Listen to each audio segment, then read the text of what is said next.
You're not only ugly, you're stupid too. Get smart with me and I'll rip your face off. This is Rebooting the Beast, a podcast in multiple parts. I'm Matt Molinaro. In multiple parts. Wow. Okay. And I'm Ed Burke. In the first episode, we review an original piece of media, and in the subsequent episodes, we discuss the reboots. That's right.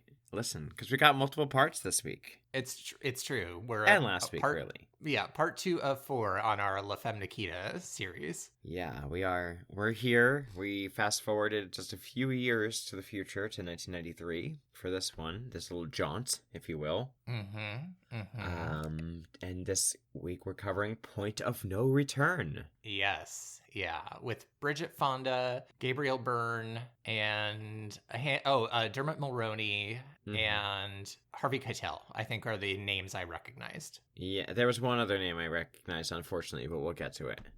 Okay. Oh, and Lorraine Toussaint. Of course, yes, of course. It was so funny. I was watching her and I was like, I wonder if Matt will recognize her. I love her. Same. And it's so funny. I was like, oh my God, that's Lorraine Toussaint. And then I had to look and just double check. And I was like, yep. And she was on Law and Order, just like I remember. And then I somehow stumbled upon the fact that she also played a major character on Orange is the New Black. And I had completely forgotten about that. And I don't think I recognized her as that character on Orange is the New Black. I mean, it's a slightly different character. She's played a lot of different... She's been doing this forever. Yeah. There was this movie I watched back in the day. What was it called? It was about two women, sisters or cousins, and she was in it. Thelma and Louise. Oh, God, was she? I can't remember what it was called. Oh, no, they weren't sisters. It was a TV show, and it was like best friends. Her and her female best friend, Annie Potts, on Lifetime, called Any Day Now. Okay. And Annie Potts was on Designing Women, and I was my little closeted ass was watching Any Day Now on Lifetime. Of course you were. In high school. Oh, I loved her. When she popped up out of nowhere, by the way, I was like, couldn't you have been in earlier? Honestly, I would have rather she had been the main actor for the movie. Same. But yeah, that was a good one.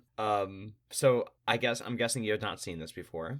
I had not seen this before, no. No, same. I think I've heard of it. It's got a familiar sounding name, and, you know, it's got like a poster that looks familiar. But it looks like any other poster that was like a spy movie with a woman. Of course, yeah. But any hopes, aspirations, expectations? Well, okay, so I had a few hopes. One was I hoped that we would get less weird screaming, singing, dancing, and we did. We did get less of that. I also hoped that the weird, the moments where we were like, I think something must have been lost in translation because that didn't make any sense. I kind of hoped that they would stick close enough to the script of the original that then it would explain it to me what was supposed to have been understood there. And I do think that happened. There were a few times where I was like, okay, that's what he meant when he said whatever it was he said last time. Yeah.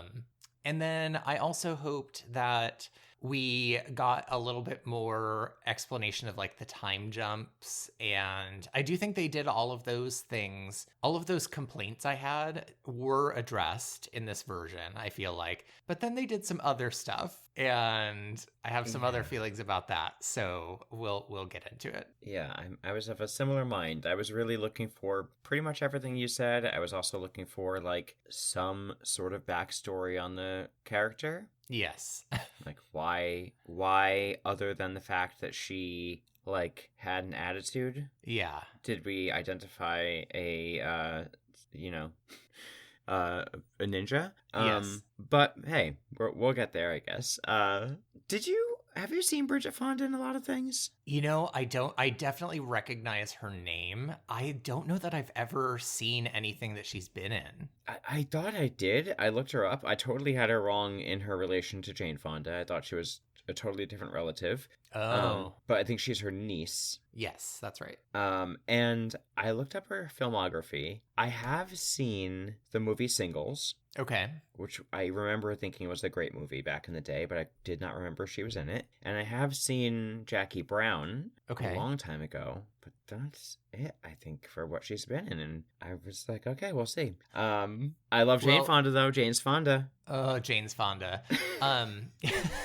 In our defense, Bridget Fonda, I was reading on her Wikipedia page, retired from acting in 2002. So it was like we had barely graduated from high school by the time she retired. Yeah, that's fair. That's fair.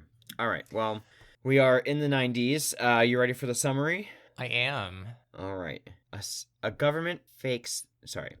Why is it a government and not the government? But... Okay. A government fakes the death of a criminal to turn this young woman into a killer on its service. Yeah. A government. Agreed. And the government this time appears to be the U.S. government. It's a U.S. remake, and it starts off with shots of the Capitol building in Washington. So it's like, okay, we're in Washington this time. And I don't know, like, I know other countries have their, like, you know, political scene is housed in a specific, like, town or neighborhood or whatever. For some reason, to me, like, Washington, D.C., and I don't, have you ever been to D.C.? Yeah. Okay, you can just feel the politics everywhere in that city. It feels unlike any other city. It feels like a city only designed for politics to happen. And so for me, like political intrigue, spy kind of stuff, like Washington, D.C., just like it makes a lot of sense to me in a way that's like, well, the last one was like Paris. And it's like, yes, but Paris is so much more than just politics, whereas D.C. is like, that's it. Yeah, I agree. Does that make sense? Totally. I mean, I've never been to Paris, so what do I know? But to me, that makes sense. Okay.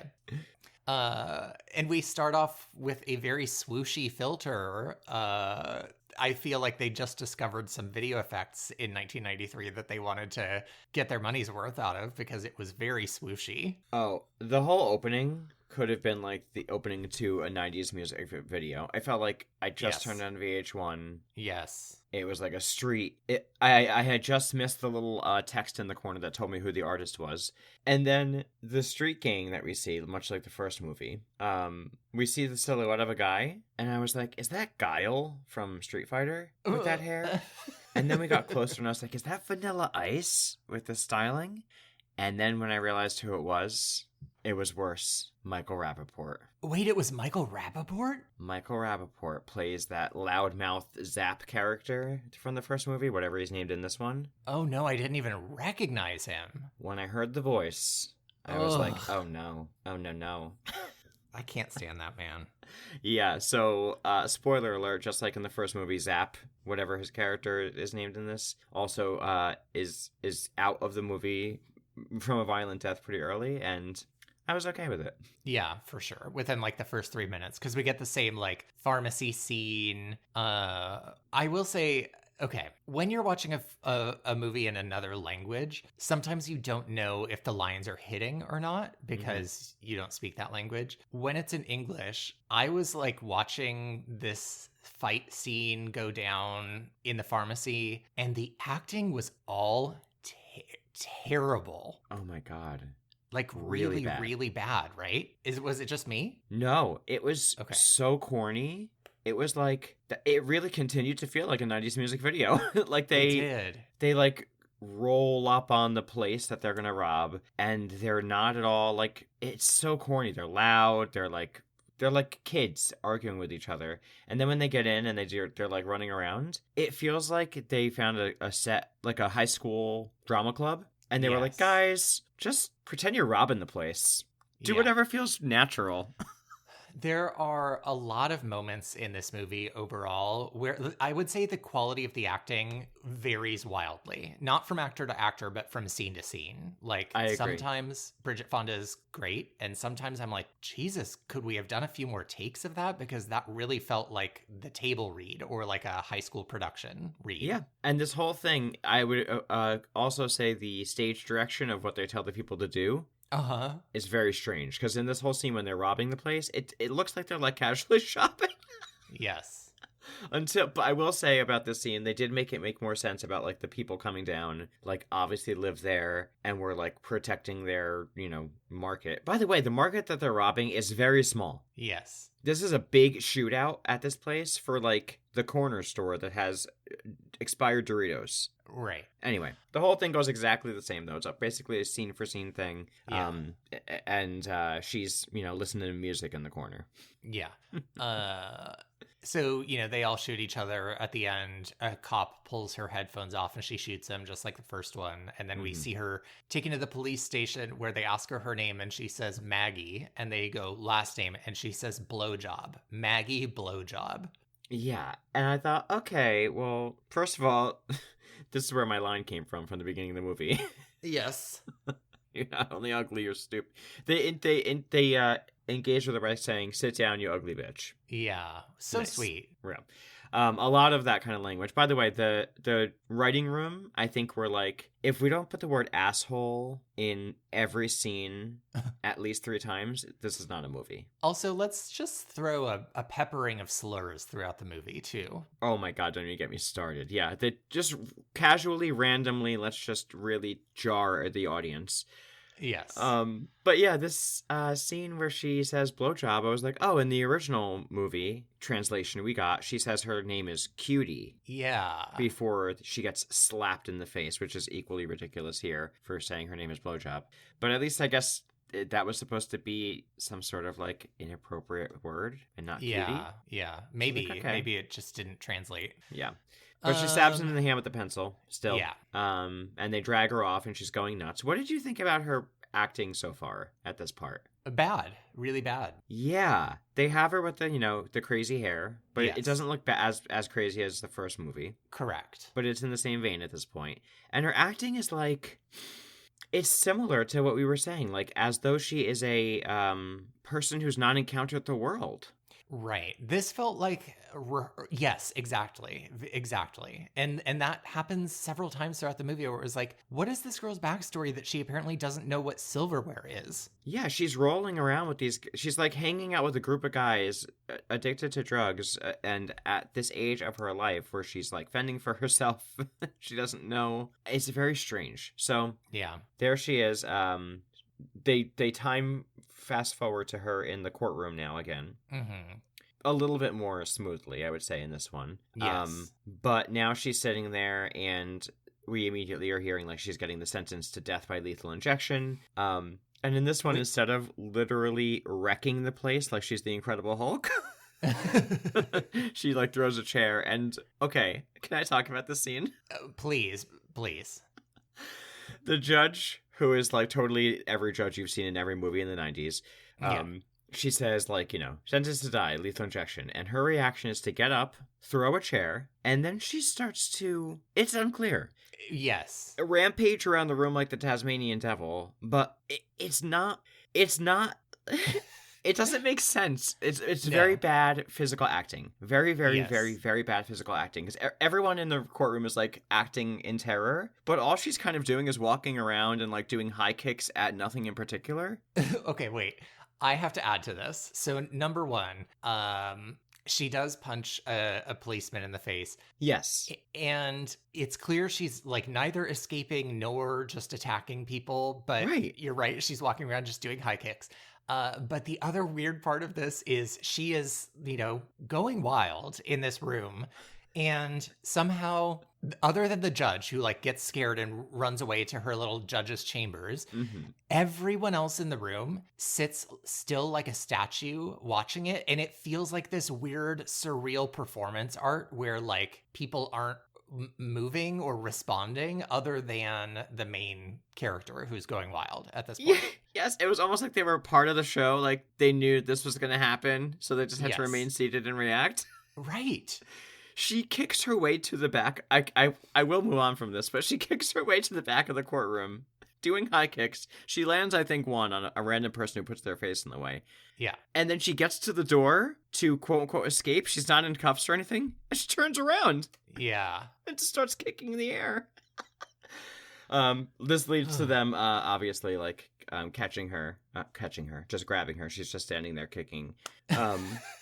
And then we get to the scene where she's being injected. They cut out the whole "your mom's not coming here" backstory. Yeah, the one thing I will say about this version is I swear to God, in the original version, they say, like, you're sentenced to life in prison. Oh, yeah. Yeah, and they say life in prison, 30-year minimum, blah, blah, blah. At least, but then the next thing we see is her being injected, and it's like, what's happening? At least in this one, they say you're sentenced to death by lethal injection. So they, like, actually made it match the storyline Yeah, that makes sense, So because in the first one, they made it like she got killed in prison from a overdose or something, right? yeah, something Why? weird. I don't know. Yeah. Maybe France Uh, doesn't do. Oh, maybe France doesn't do lethal injections. Maybe. That could be. It could be because we're still a country that does death penalty stuff sometimes. You know what else France doesn't do? High kicks. High kicks, or make us watch the lead actress urinate all over herself. Wait, did she urinate all over herself? Yes, they inject her with the lethal injection or whatever. They scroll down and she's like peeing. Oh my god, I must have looked away just at the wrong time or something. The right time. Okay, fair. So she wakes up in the all-white room, and my next note is Bridget Fonda a terrible actor? I know nothing about her. I know a lot Same. about Jane. Well, I know enough about Jane Fonda, but I love her. Sorry, Jane's Fonda. Jane's Fonda. Obsessed with Jane's Fonda. I love a Jane's Fonda. But Bridget, I just because of the name, I was like, I'm gonna like her. And I have the same note. I'm like, what is happening here? It's very in the first movie, the main character Nikita, whatever, she's very like catatonic and a little weird and unusual, but she's there. She's on set and she's acting. I think that the Nikita in the original like really played with, at least in the early scenes where her hair is really, really wild, she at least felt sort of like the kooky, disconnected from reality person who would behave in this way. Bridget Fonda is acting like a 16-year-old who has been grounded, but then totally that. It doesn't make any sense for the character. It's Maury Bad Kid getting yelled at on stage. Yes, exactly. It's my mom says I can't have any kids. I'm gonna have 6. It's really bad. Also, what is her bed? Did you notice her bed looked like a weird, like part of a suspension bridge that was like wires hanging from the wall, but no platform on the bottom? Yes, they have her in this room, just like in the first movie. That makes no sense. Even less sense in this movie, because in this one, she's in this strange room that looks like she's in some sort of experiment from the future randomly. Yes. Yeah. But like all white, it's what's happening here? Sensory overload. But then we see in this movie there's other rooms where other people stay that are just normal. Yeah. That are supposedly in the same program as her. So another thing that I'll say is we meet Bob. Again, his name is Bob. His name is Bob, and he uses the same affect with his voice when he says his name. Yes, although it's played by Gabriel Byrne, and he is an Irish actor, and he has an Irish accent the entire time of the film, which, fine, whatever, you're Irish. Mm-hmm. I was very perplexed about that choice when you're like, this is a secret U.S. government operation. We're going to have one of the main characters be somebody with a clearly thick Irish accent. Mm-hmm. That was odd. And then it especially becomes odd later when he pretends to be her uncle and talks about spending summers with her in Kansas. That is the least odd thing about that scene. Okay, true. All right. But she does the same thing of like, she tries to escape. She holds him at gunpoint. She's given the same ultimatum, here's your plot and burial, blah, blah, blah, do it or die. Yeah. I will say, I think the like home base looks more like secret home basey than the original movie. Like I liked the set better. I have ideas about this set. Okay. Yes, you're right. But it is the app. You know what this set looks like? Have you been to Disney World or Disneyland? Yes. You know when you're on one of those really long lines like Space Mountain and they really do up the line to look like a theme? Yes. That is where they are. They walk through a random room that's white, nothing like any other room. Then we're walking through some sort of like military compoundy sort of area with pipes. Then we are instantly transported to a room that is completely black with like a data center group of people who are in like space type outfits. Space type uniformy type things, doing random things on computers that look like outer space type things. And then we're in a room that looks like it's an office. It is the most convoluted home base. They were just like, throw it all in there. Yeah. Where are they? Headquarters. HQ. I will say, So she tries to shoot herself in the mouth again when she realizes she can't get out. And this time his response is rule number 1, never chamber the first round. And I was like, okay, that makes a lot more sense than whatever it was he said in the first movie. The first bullet is never for you. Yeah. Which that has to just be a translation thing, don't you think? It has to be, yeah. And she also gets shot above the knee this time for real. Yes. Okay.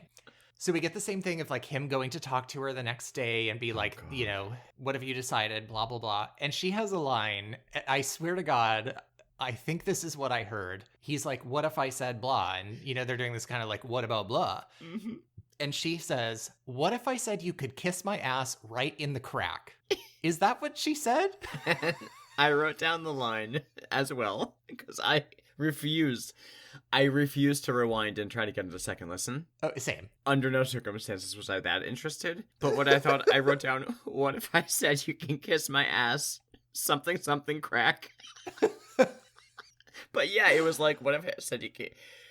Who is writing this in? Listen, there are some line choices in this movie where I was like, who wrote this adaptation? Yeah, their version of a woman on the edge or whatever they're making her, like recovering from drug addiction and sort of like, scrappy. Their version of that is like a teenager from My So-Called Life. Well, speaking of that, I am about to give you a line read as Bridget Fonda of when she agrees to become an operative. She says she has some conditions, and here's my Bridget Fonda read.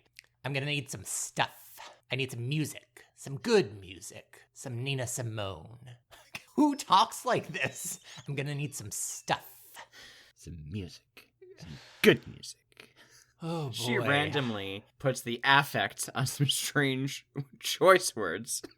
Also, the entire time, not the entire time, once she gets her makeover especially, she looks a lot like Jodie Foster. A lot like Jodie Foster. I actually read that Jodie Foster was considered for this role. Correct, which I was like, weird. Yeah, anyway. She looked a lot like Jodie Foster. I agree. Okay, she gets her computer lessons with a trackball mouse. Again, she has apparently never seen, anything in her life because she pounds on it with her fist. Yeah.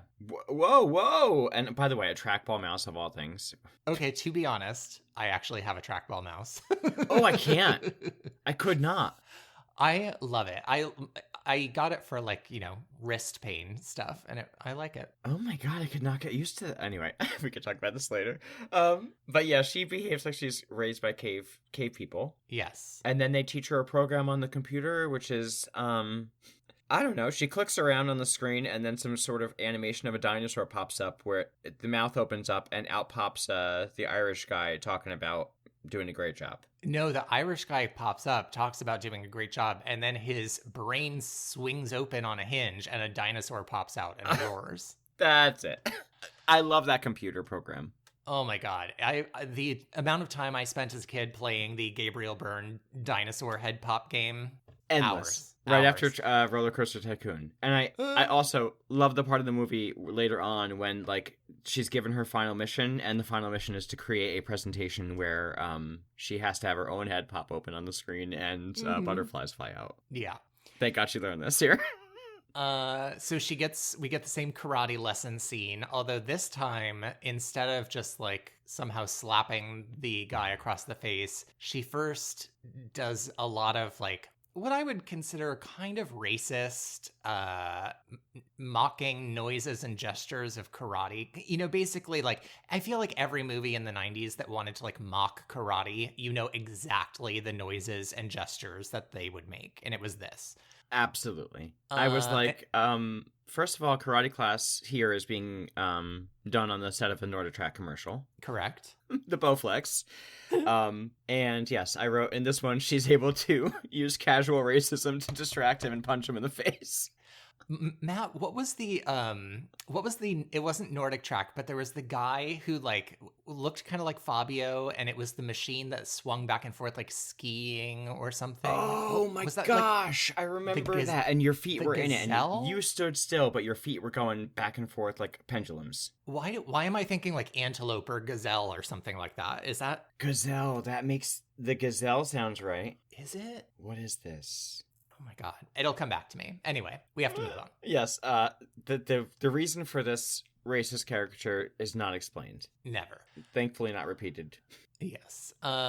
We get the same sort of scene with her, with the elegant lady, who apparently in the middle of this like military base has this formal room with multiple chandeliers. And it's a jewelry. She lives in a jewelry box again with a grand piano. She says the thing that every woman loves to hear, which is, you should smile when you walk in a room. It relaxes others and lifts the features of the face. Yeah, this woman is a great character. She's a real aspirational character to be teaching women how to be women. And that's her role in this, again, is to teach you how to be a woman, quote unquote. Correct. In this one, they have her more like Lorelai Gilmore's mom than like Zsa Zsa Gabor, I would say. But yeah, she's something, this one. Yeah. She asks Nikita, or I guess her name's not Nikita in this one, it's Maggie. Yeah. And she says, like, what do you do when you're uncomfortable? And Maggie says, I hit. And she says, try smiling, which is just like the response to that is like, wow. Like, I couldn't. Also, I hit. Right. And she says something else like, you know, when you don't know what to say, just say something that it doesn't even have to be like, it doesn't even have to mean anything. You could just say, I never did mind about the little things. And then she goes, say it. Like she's possessed by the devil, and like grabs her by the neck and is like, say it. Oh boy. This scene was one of my favorites of the whole movie. It escalated very quickly. I guffawed. I could not believe what I saw. Like, because she's very like, you know, that like, oh yes, try smiling. Say, I never did mind about the little things. Which, by the way, what does this even mean? Nothing. But she's like, say it. And then, like you said, after she screams, she goes, grabs her by the face. And then she's like, smile and a sentence. Yeah. Very good. I was like, what is the significance of this? Well, then we get the little montage of her that we never got in the original movie. Oh yeah, the grammar and the music. Yeah, the walking lessons, etc. What do you think about the music in this movie during these times? Because we've had a few moments where the music has kicked in, and we talked a lot about the music in the first one. What do you think about it in this one? How would you describe it? Matt, once again, the music was baffling. And this time, I would say they really leaned into like 90s rock as the sort of like backing soundtrack. And what's crazy about this is it was very discordant several times again, but it was done by Hans Zimmer, who is like one of the most famous like score composers of all time. And I was like, excuse me? I don't understand. It must have been it was obviously of the time, it's 1983, but yeah, they really laid into the like guitar riffs and the synth. Yes. It was like really wild, and it was very loud, very overpowering. Okay, it was like you were in like the middle a rock concert. I basically had to make the choice of hear no dialogue and have the music at a reasonable level, or hear the dialogue and blow out my fucking speakers with like during the fight scenes and stuff, which is ultimately what I chose to do. So I just like periodically was like, God, I hope this ends soon because it's so goddamn loud. It was so Van Halen, Twisted Sister. There was a point later on I'll talk about where the guitar specifically was so high pitch and so aggressive that I could not tell if it was a person screaming or singing or a guitar. Yeah. Anyway.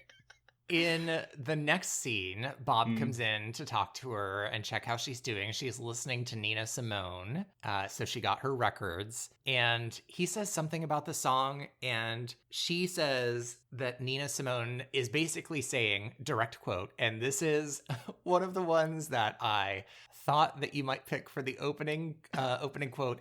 Nina Simone is saying, quote, "Ooh, baby, stick it in me twice a day and I'll do anything you want." I could be wrong. I have heard I need a little sugar in my bowl before. Uh-huh.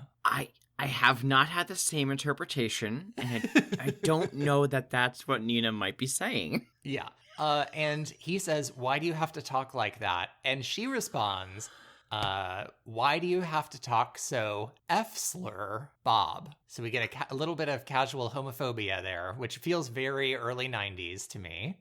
Absolutely. And out of nowhere, for no reason, Davey and I were like, oh.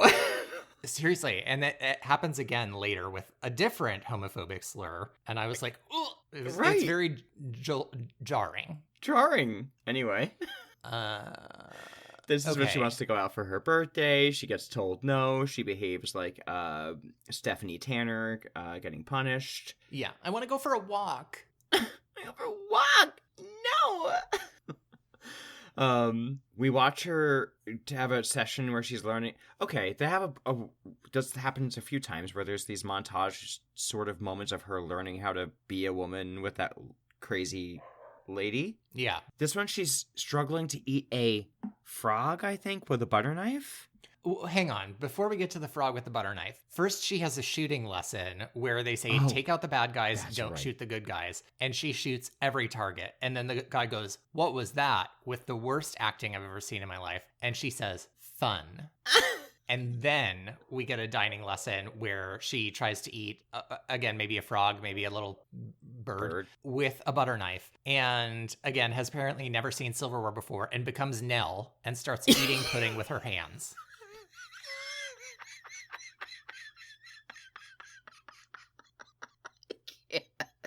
It was Clan of the Cave Bear. I could not even believe my eyes. It was so strange. And it just... Yeah. The so she does that. movie, she's very, she's so rebellious. She eats her pudding with her hands. The original movie, like, really suffered from a lack of backstory and motivation for the character. And I feel the same here, where it's like, who is this person? I just don't...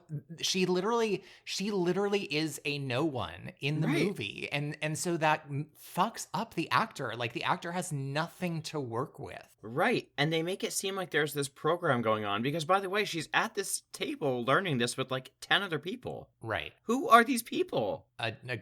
No idea. And why are they in uniform and kept to a certain standard and she's living in a teenager's bedroom, which we see in a second where she's back in her bedroom and now she's spray painted everything like a crazy person. Yeah. Including her TV that she's watching has spray paint all over it. Make that make sense. Yeah, which helps. That helps. Yeah, that'll help you watch your VH1. And then she gets her cake for her birthday. And I think she basically gets the ultimatum, like, you have to start being good or you're dead. Yeah. Bob says he talked to his boss, and his boss mentioned the word bullet and mentioned the word brain, which is the worst written dialogue I've ever heard in my life. Right. But she basically, is given the ultimatum, like, shape up or we're going to shoot you and bury you. So her response is, if I remember correctly, she goes out to the woman, crazy school marm, Mrs. Trunchbull for little girls, and says, "I'm ready now." I think she says, "Will you help me?" And the old lady goes, "Of course. We have to find your feminine strength." And then we get, like, a little bit of a montage, but we basically cut to her birthday a couple years later. No, it's only 6 months. Oh. It's not her birthday. Right. In this one, they say it's only been 6 months. Which is weird. Okay, anyway. Yeah, but she's got her hairstyle now. We need to talk about this hair. This hair is drag queen size wig styling. It's if you took her head, it is as wide as her face on either side of her face, and then as tall as her head above her head. Her face is 1/4 the size of her hair. I would say so. Yeah, it's very much like when a little kid draws a character with hair, and the hair is like a big chunk on top because they forgot to cut out a piece of the head. It looks like Jocelyn from Schitt's Creek too. That's exactly how they've styled her hair. Oh, Okay, I could see the shape. I actually loved her hair. I'm gonna be honest. Oh my god, I thought she looked like Jodie Foster after this makeover. Yes, she looked. I thought she really... resembled Jodie Foster a little bit towards like some of the scenes where she was like had her hair wet and straight. Yeah, in the earlier parts, but at this point, I was like, oh, she turned into Jodie Foster with a little bit of a more modern Nicole Kidman hair color. Yes. She looked good, though. I actually really liked the hair. I thought it was very drag, but I loved it. Yeah, and giving her such a different hairstyle to what she came in with felt much more like, okay, she's really changed, you know? I know. She's blonde now. Yeah, now she's badass. Before, she was just a brunette and shy, and she didn't understand the world or how to be a woman yet, but now they've... blonded her hair, and now she's a real woman. Yeah, unreal. But it is very okay. It is much better that they made this significant change with the hair to show a significant change in her character. But is there one? No, not really. So, because you know they get the same, like, we're gonna go out to dinner. He orders a bottle of Dom Perignon. He gives her a gift. It's here's the your obvious gun. Yeah. This time he says 2 men and 1 woman up behind you on the balcony. She can see them this time, so at least she knows who she's looking at. And again, we get the same thing. He's like, you kill them. You've got 3 minutes. I'm wait until I leave. And then, yeah, you can escape through the door in the bathroom or whatever, window in the bathroom. Yes, exactly. And she slightly is a little bit more slick than the first movie, where she's not like super duper obvious, but it's still pretty obvious. Yeah. That she's got a gun and what she's doing. But I wrote down that the music in this movie reminds me of Baywatch. Yes. Yeah, that's a good call. At this part, because now she's to Baywatch music. Semi slow motion running through the restaurant, goes and kills these people again, broad daylight, no one stops. The acting of people who get shot in this movie, the worst I've ever seen.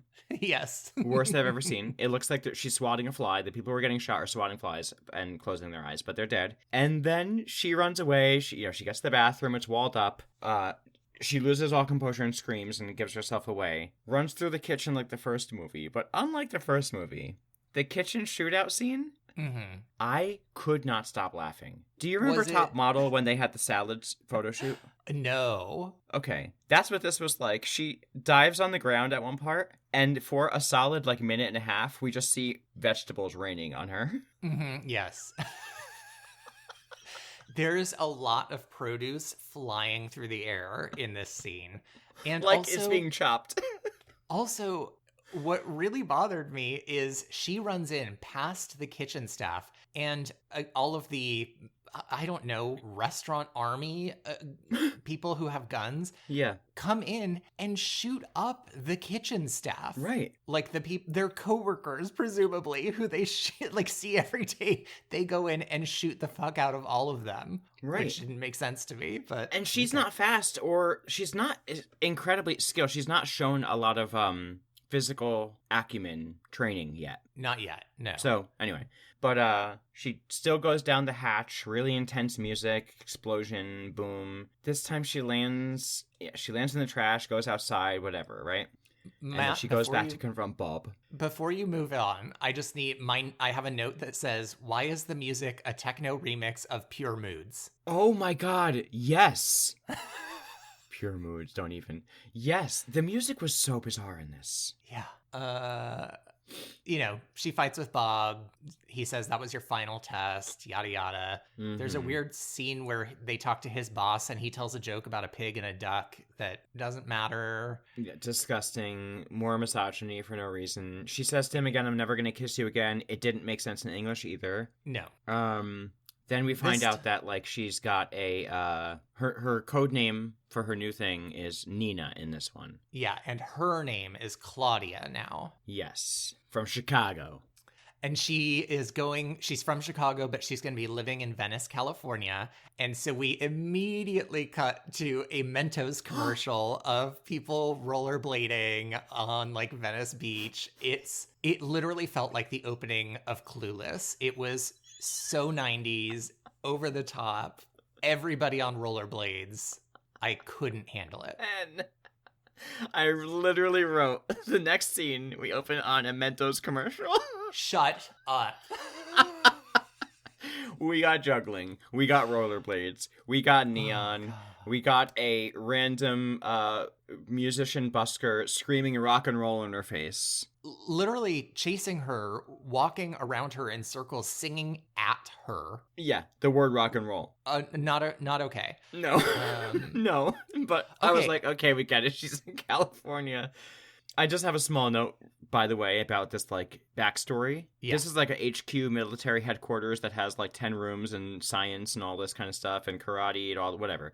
Her backstory is, your name is this is the town you're from, figure the rest out. Okay, listen, I have a note later where, much like the original movie, like, her eventual boyfriend is asking her questions about her past, and she just stares at him like she has never, like, she's Nell. Right. She's never considered... ever being asked a question. I'm sorry, like, you're trained to be an assassin. You know how to, like, fight and read and, like, apparently eat fancy at a table, and they never once gave you a lesson on, like, lying, coming up with a backstory. Like, take an improv class. Like, any of that would have helped. But for some reason, that is just not a part of their training. No. In this, their training, it's even actually worse than the first movie, I feel like, in that way. Yeah. Because in the first movie, she sort of explained things away here and there. In this movie, and I'm not exaggerating, her literal strategy is just falling silent and just looking at whoever's talking to her and just not saying anything until they've gotten frustrated and left the room. Correct. Okay. We get the supermarket scene where she doesn't know how to go food shopping because she's never eaten food. What's an eggplant? Before that, she rents her apartment. It's like... Oh, that's right. Looks like a former meth den. Mm-hmm. Mm-hmm. Is the person that shows her the apartment that she rents from, is that her eventual boyfriend? Yeah, it was unclear, but he was cute, so I figured he would be. Yeah, okay. His name is JP or JT or something like that, but JP, yeah, he's basically, saying this place is junk, but she takes it probably because it's cheap and she has no money. Okay, the grocery scene. In this one feels even more ridiculous because I feel like quantities are smaller in Europe generally. Mm-hmm. In this one, she literally takes 6 cantaloupes and 8 loaves of bread. Uh-huh. What? No human could eat all of that before it's spoiled. What are you doing? They don't have her she picks up the ravioli can like she's confused, but they have her looking at things like melons and eggplants and bread. Like, oh, how much does a human eat of this? Right. I must get a human quantity of food to eat. It doesn't make sense. There's no explanation for it. She like sticks her arm on the shelf and sweeps all of the bread into her cart. Yes, that's another thing. She is a skilled fighter who can accurately shoot a target from, across the room. But when she grabs ravioli cans, she drops them everywhere because she's got to grab 50 at once. And she doesn't know how to use her opposable thumbs. Correct. She also, in this movie, she gets to their front register and she's trying to buy her whatever. And the guy doesn't work there. No. He's just shopping there as well and just starts like mocking her. Correct. He's like teasing her for how much ravioli she's buying. And he's like, sorry, I don't mean to embarrass you. And she's like, nothing embarrasses me ever. Okay. Clearly, I mean. And then she asks him, how does someone get to know you better? And he says, well, that's easy. And she says, well, have dinner with me tonight. So this time, instead of like a cashier who wants to be a boat designer, he is it doesn't matter, but he wants to be a photographer. Yeah. Who also fixes up his old house or whatever. And in the first one, he's like really sweet and nice and kind of dopey. And this one, he's dick. He's kind of got an attitude. He's nasty. Yeah. I will say I do think he's very handsome. Oh, super hot. And I don't think he was like toxic bad or anything like that. But like the whole thing in the first one was that he was so different and so like I think innocent and pure gentle and trusting. Yeah. And in this one, he's kind of like a regular dude. Totally. Okay, we get the dinner sex scene and they Lady and the Tramp a ravioli, which is fucking foul. I have never the whole like feeding somebody food from your mouth thing I have always thought is so gross. I've never from your thought own that mouth. I don't know. That's like a baby bird. And also like a spaghetti is one thing. There's ravioli. A build-up. This is a ravioli from a can. And also you've seen the Totino's pizza roll commercials from SNL back in the day, right? Yes. This reminded me of the Totino one with what's her name? Kristen Stewart. Yes. Where they're like using the Totino on each other's skin and stuff. Yes. That's what this was like. But it was meant to not be comical. Yeah. But then they have a sex scene. Can I talk about this? Absolutely.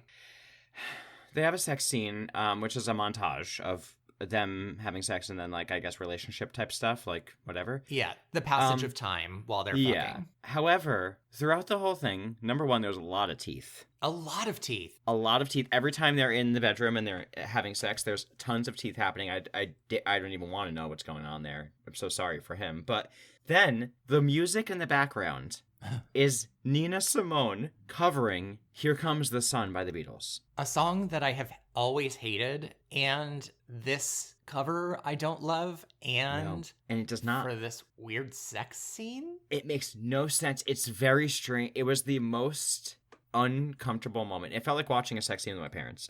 Yeah, it was really unpleasant. There was nothing sexy about it at all. No. And I was like, oh, they're doing this to show like the passage of time. But like, also like you could do that whole montage without intercutting the sex scene and it would still be intelligible to the viewer. So we didn't need it. No, they could have, ended with the sex scene that night and then went on. And then as soon as they finish this whole thing, they have them living there together and he tells... Immediately, they're now arguing, and he's like, you're so guarded, you're like living with a ghost, you never tell me anything about yourself. Yeah. So things aren't going so great. He's frustrated. Not just like, what's going on? Why don't I meet people? He's annoyed with her. She says nothing except for her mom loved Nina Simone. And then she gets the phone call, and she has 1 hour to rendezvous at the hotel basement. At least this time it was straight to the hotel basement and wasn't like the bar to the basement. Like yes. And the bugging sequence was one thing, done, deal. She brought it up. There wasn't like a ton of tension. There was a necessary amount. She does the job, and she gets out, and it's like no problem. I have to say one thing about in the scene where they have all of the hotel staff blindfolded in the basement, the weird assortment of props behind them. There was a California flag, there was a piñata, and there was a horrifying cutout like of a cardboard bunny that looked like some child's paralysis demon. I must have missed it. They must have went to a party supply store and just grabbed random shit.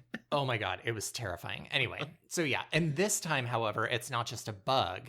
It's actually a bomb. And so she sees like the top floor of the hotel blow up as she's leaving. Oh, that's right. I did not expect that because obviously it didn't happen in the first one. But yeah, she gets in the car and she's like, that was easy. And then boom. Yeah. So I actually think that was a good change because you see her struggle with the impact of her work. And when Bob shows up like minutes later, she's like, I just blew up a hotel. How the hell do you think I am? Yeah.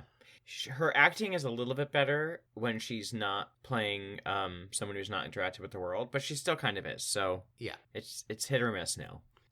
So Bob invites himself over for dinner. She doesn't want to, but he insists. Which makes no sense. And he decides he's Uncle Bob. Yes. And JP, the boyfriend, immediately doesn't like him. And he's like, you're older than I thought you would be. How old are you? And I'm like, number one, he's Uncle Bob. Right. And I looked at their age difference in real life. They're 14 years apart. Like that totally is an appropriate age for an uncle. Yeah. It didn't make sense. Like, if anything, they should have cast someone younger and been like, you're younger than I thought you were. You know what I mean? Exactly. Yes. It didn't make any sense. They argue for no reason. And it becomes very aggressive very quickly. And by the way, the whole time there's a delicious looking fruit tart that was on the table that I was like, they better eat that. We have the whole like making up the story about the horse or, her life before, but I don't know if it was like this in the first one, but the entire time he is like really uncomfortably sexually attracted to her, obviously, the whole time. Yes, it's as her uncle. Which again would have made much more sense if it were you're younger than I thought you would be, because then the like jealousy and suspicion would have made more sense. Right. But also, again, this is where I'm like, the boyfriend, as in the original, he like picks up on the weird like lack of history, strangeness vibes all the time. But somehow the question never pops into his mind of, he's telling me about how he used to spend summers with her in Kansas on a farm, and he has a thick Irish accent. True. So, yes. Wait a minute. Were you like, wouldn't you have been like, so were you born in Ireland? Is she Irish? How did her family get to Kansas? And you were there? Did you live in Kansas City? Like, none of that. Like, just the whole years and years of summers spent in Kansas City with a thick Irish accent never entered into his brain to interrogate at all. This scene and his relationship with her truth from this moment on makes no sense to me for the rest of the movie. No. Because up until this moment, he's suspicious of her, not telling him more, but thinks she's just guarded, annoyed with her, and now, to quell this, he's trying to pretend he's her uncle, but he, like, the entire time he's like, "You're so beautiful. You're so beautiful. And when you were 14, you were even more beautiful." He's like making fuck me eyes at her across the table the whole time. Yes, and the whole story about the horse and the farms, he keeps saying, "She was so beautiful on the horse. She glowed in the night, in the sky." It was like very strange, but and it was very obvious to JP that it was inappropriate. Also, he didn't seem to totally buy the story at the end of it. And also, don't talk about a 14-year-old girl like that, you gross pedo. Like, ew. And you're her uncle, allegedly. And you're okay. It was very strange. None of it made sense. She watched it like she was listening to it for the first time. He doesn't seem to believe it. He doesn't really... It didn't do anything. No. Because for the rest of the movie, he still doesn't believe her that was even her uncle. Right. I don't understand. So he's the travel agent again. He gives them a gift of tickets. This time it's to New Orleans for Mardi Gras. Mm-hmm. We get a scene where they almost get mugged in New Orleans, but she activates ninja mode and beats them all up, which he finds hot and is like, "Oh, okay, so then I'm about to give you another Bridget Fonda line read." Okay, so he's like, "Where did you learn to do that?" And she's like, I don't know. I guess I just took a self-defense class when I was, and that's the entire response. And it's like, okay. Yes. And they're like taking each other's clothes off, and she's like, "I'm so hungry." And then she calls room service while he's taking her clothes off and biting her feet, which gross. And she's so annoying on the phone. I felt so bad for that hotel staff. 100%. And she says the gross line again of like, "We get thirsty after sex," and then immediately hangs up as she says that. Disgusting. I would have been like, "Orders canceled." Yeah. Okay, so then she gets the call to activate her for the job where she has to sniper somebody in the bathroom. So same exact thing as the first one. This time, instead of they were out of ham, they were out of pecan pie. But we never see the like, "Oh, you did have pecan pie. I thought you said you were out." Like that never happens. So like him catching on to things never happens. No. The whole bathroom scene is totally different. Yeah. In tone. Like, it makes no sense why it's taking so long in this one, but it's taking forever. In this one, he's, like, yelling at her through the bathroom door. It's unclear. I think he kind of proposed, he said, but I missed that. Yeah, he says, he, like, says something like, "What if I did this as an engagement present?" And then basically says, like, "I never imagined I'd be proposing through, like, the bathroom door or whatever." Yeah. So why are you? And she never doesn't responds. say anything. No. She just sits in there. She's much less slick in here doing the gun thing. And the way she goes into the bathroom, like they're having a great time. She's ready for sex, and then she goes, "I feel dirty. I have to go take a bath." Yeah. What? Anyway, yeah. So she does the gunshot thing. It takes forever. This is the worst shot ever when the woman gets shot on the sniper rifle and they show her like fake get shot. It was terrible. She's dressed as Marie Antoinette and she like, it looks like a bug flew in her eye rather than she got shot. She literally like threw her hands up in the air like she just didn't care for a moment. Yeah. So also I have to say, he comes into the bathroom. It's very quiet. There's no sound of the street from the busted open window. And he goes like, "What happened here?" She says nothing. And he is looking out the hole in the window where you would presume he would be looking at somebody who had just been shot laying on the ground. Right. And a lot of people around, a lot of what's going on, police activity. Yeah, nothing. There's apparently nothing of notice out the window for him. Okay, so let's see. She goes to meet with Bob. She says, "Fuck you. That was my last job." She asks to be let out. He says there is no out. And this time he gives her the same job, like 5 months setting up. We need to, and she's like, "If you pull off this job, will you do anything you can to help me get out?" He says no. She asks Amanda for help, and Amanda says like the possibility never entered her mind. She throws away the photographs that Bob had given her, or the file that Bob had given her on the job, and goes back to California. Mm-hmm. Bob shows up with an envelope saying, "You seem to have dropped the photographs I gave you." And then tells her, like, "If you help me pull off this job, I'll see what I can do to help you." Yeah, and she's like, The okay, next thing fine. the next thing we see is Lorraine Toussaint and Bridget Fonda watching video footage of the woman that Bridget Fonda is going to be impersonating, who is, in my mind, basically Ivana Trump. Yeah, basically. She's Joanna Krupa. She's not at all... She doesn't look like her. She doesn't resemble Bridget Fonda. No, other than she's blonde. She's blonde, but nothing else resembles her. And by the way, Lorraine Toussaint comes out of nowhere. Yeah. As a character that we're supposed to instantly know who she is. Right. And she's studying the video, which we could talk about, but then in walks her boyfriend, Nina, whatever her name is, boyfriend JP, into their home, presumably. And he flips out like you would see on like a Bravo show. Right. On her, and says like, oh, who's this person that you have in front of her, in front of Lorraine? And she's like, who's this person you have over here? Uncle Bob? Or let me guess, cousin Linda? Or whatever, some kind of thing. And then like storms out. Right. I was like, why can't all we know right now is she has a friend over, and he walked in and she has a friend over, and they haven't been giving us the breadcrumbs of him like maybe figuring it out. No. Like if we had had the pecan pie moment or something where he's suspicious, but instead of being like suspicious and maybe like figuring it out, in this movie he's just a jerk. Jax Taylor? Yeah, I don't know. Yeah, but anyway, they have an awkward moment, and then there's no explanation of it. But the next scene we see is her and Lorraine Toussaint posing as like glam squad to, this lady. Yeah, and she's going to then impersonate. And they're clearly going to give her some a tea with a sedative in it, but the woman refuses and like slaps it out of her hand.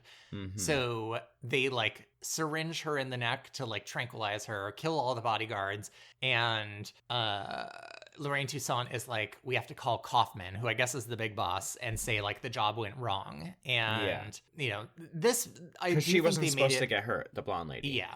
Yeah, it's supposed to just all go down. So now we gotta tell the big boss, and then I will say I think this time it was a little less convoluted. Yes, so it made sense why a cleaner, quote unquote, was coming in. Yes, who was Harvey Keitel? Yeah, and this also still made no sense to me. My understanding of what like a cleaner, quote unquote, would do would be come and make the scene look like nothing happened, right? Yeah, basically, destroy the evidence. But he starts putting people fully clothed in a bathtub with their legs hanging out of it and pouring one like Drano-sized container of acid that just has sulfuric acid on them. Yes. Randomly. And that's it?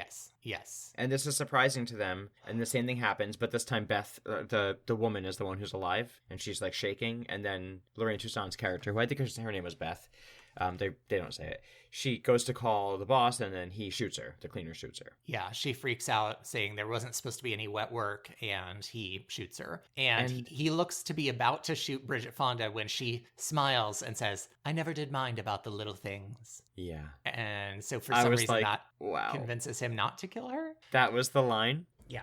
That's where we're bringing it back in this random scene. Yeah. And she says it like so quietly you can almost miss it. I was like, that was a waste of a callback. 100%.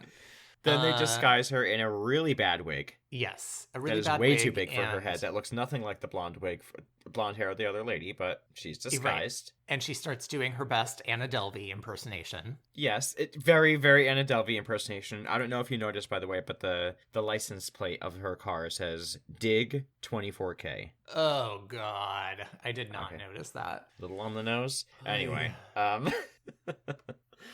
I wrote down, and I don't know how this went, but I wrote, go to your computer. Oh, I remember. My note says, go to my computer, suck my dick.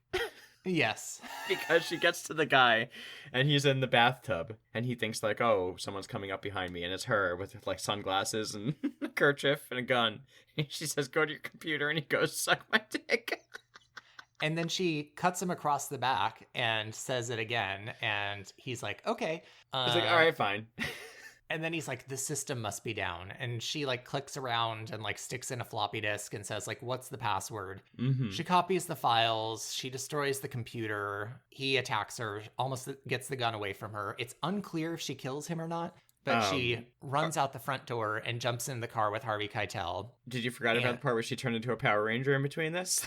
Oh, of course. Yeah, sorry. She has to fight a bunch of armed guards and she becomes a Power Ranger. We've never seen her have any fighting skill acumen. She's doing backflips. Yes.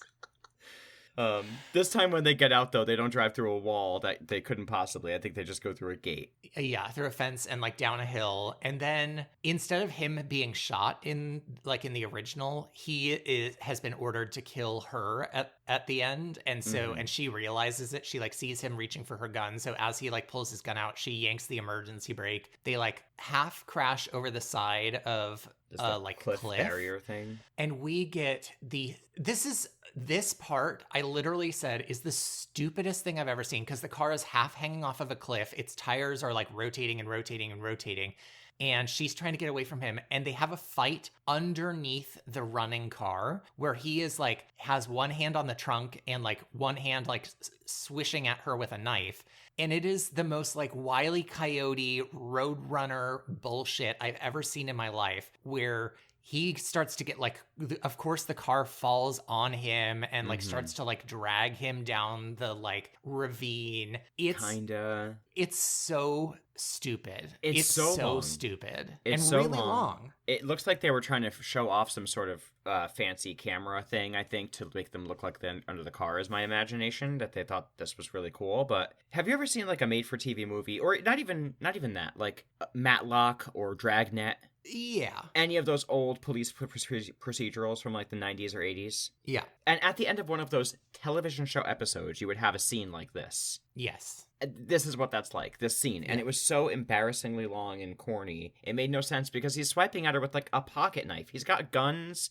He is a cleaner. He's got sulfuric acid. He literally pulls out like a Swiss Army knife and starts swiping at her. He could totally get to her. There's nothing holding him back. Right. It makes no sense. And then the whole part about him like being dragged down the mountain, it doesn't really make sense. The camera work, it made it very unclear what they were trying to show is happening. Like, were his legs getting crushed? I wasn't really sure. But eventually he's just gone, and it's a really long and unnecessary goodbye. Yeah.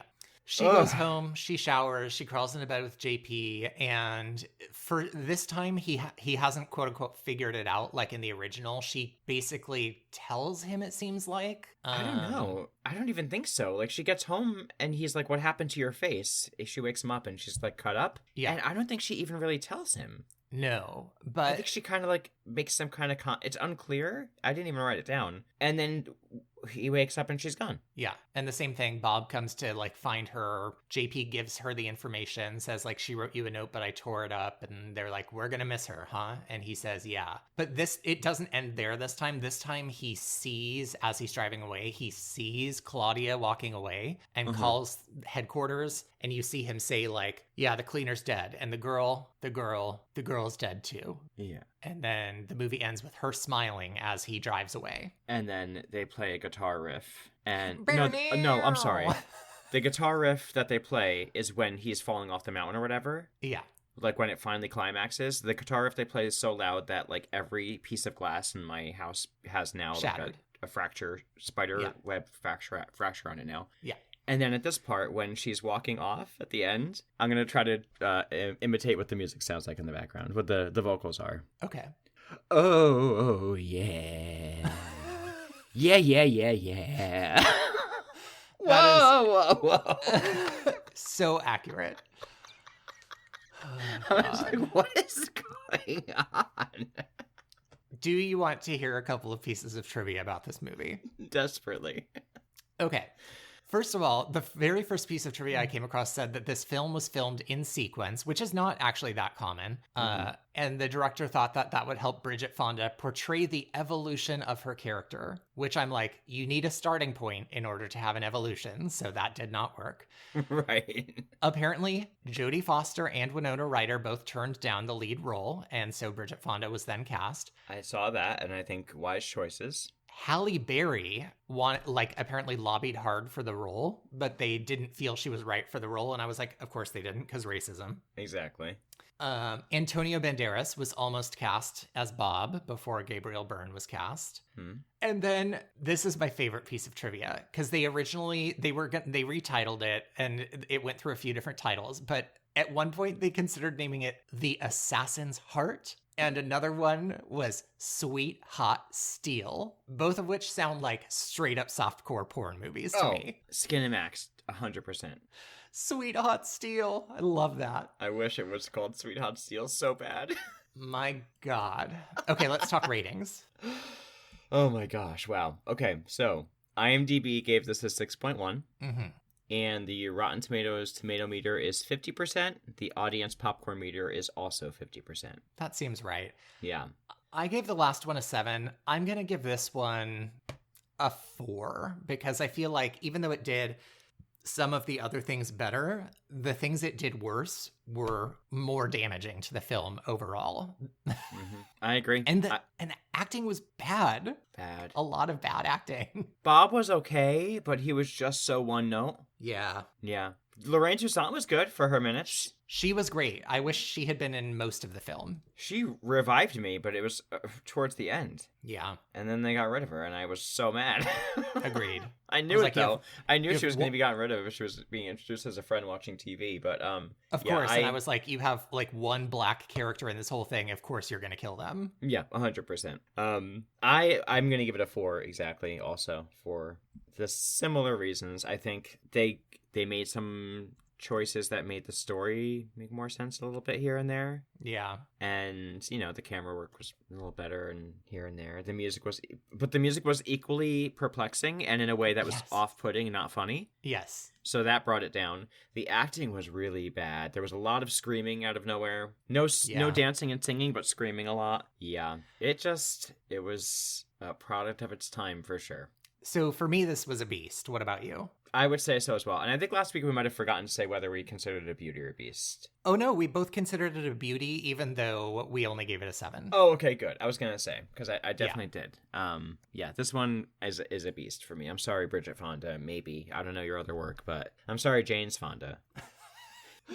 Oh, man. Next week, we'll be visiting the TV show. So I think we'll watch the first episode of La Femme Nikita from, I think, also the 90s. Yeah. And then the aughts for the reboot? I think that's right, yeah. Okay, well, I've not seen, to my recollection, either, so I'm looking forward to it. I've seen the reboot of the TV show, and I watched all of it. I really liked it, and so I hope when I rewatch it, I like it as much. Yeah, me too. What I'm expecting for next week is very 90s era spy stuff with a woman lead. So I'm expecting like a lot of leather, that kind of vibe. Carmen Electra. Yeah. Yes. Yes. Well, yeah. Do we know who actually stars in the TV show? I don't. Let me look it up really quick because I'm curious. Yeah, it's a blonde woman. Oh, Peta Wilson? Oh, that name sounds familiar. What else is she in? Let's see. La Femme Nikita TV Okay, I'm looking series. at her face. She looks familiar too. Yeah, Peta Wilson. She definitely looks familiar, and I wonder if I just recognize her from La Femme Nikita. Oh, like and she's in the reboot too. She is? It's when I'm looking up movies and shows for her, it shows La Femme Nikita, this 1997 to 2001, and also Nikita 2010 to 2013. I don't see that. Are you on her IMDb? Google. Unless it's wrong. IMDb. Do you say something different? Oh, yeah, it's not showing up here, though, on IMDb. Maybe she had, like, a cameo or something. I saw The League of Extraordinary Gentlemen in that movie when that came out. What the Maybe fuck I saw is her in that? No. I don't know. I don't think I've seen any of this stuff. Well, we'll see how they adapt it to the small screen. What's Maggie Q in? I don't think I know that actress, actually. Oh, I know her from Nikita, and then she has been in a few other things. I just think she's great. I think she's beautiful and a really good actress. Okay, well, I'm looking forward to it. But if all of you out there are also looking forward to it, and you'd like to help us grow so you can keep looking forward to more, go ahead and rate and review us on whatever you're listening to us on right now. That's right. And also, most people try a podcast because a friend recommends it to them. So if you're enjoying our show, please tell a friend. And we'd love to hear from you. Our social media is RebootyPod on Instagram. You can also email us, rebootypod@gmail.com. Give us recommendations or just say hi. And thank you so much for listening to Rebooty and the Beast. See you next week. Bye. Bye.